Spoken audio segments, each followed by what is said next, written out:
கோயில் கோபுர கலசத்துல என்ன இருக்குதுன்னு நிறைய பேருக்கு தெரியாது.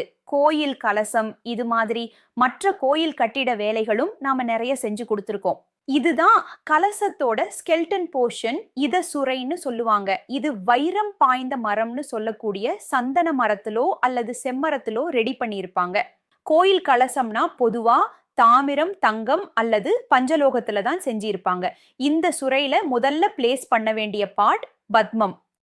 அடுத்ததா இதுல சிறு குடம்னு சொல்ற பார்ட் ஃபிக்ஸ் பண்ணிட்டு இதுல தங்கம், வெள்ளி, பித்தளை, ஈயம்னு ஏதாவது ஒரு உலோகம் போடணும். இதுக்கு பதிலா காயின்ஸ் கூட போடலாம்.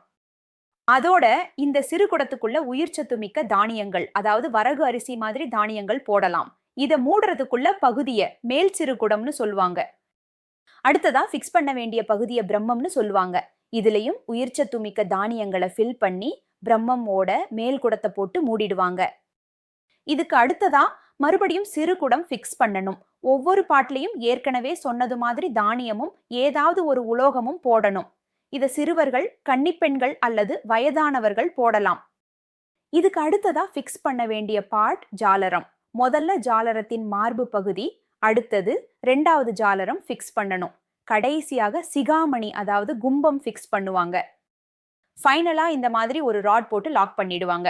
12 வருஷத்துக்கு ஒரு தடவை தான் இந்த கலசத்துல இருக்கும் பகுதிகளை பிரிப்பாங்க.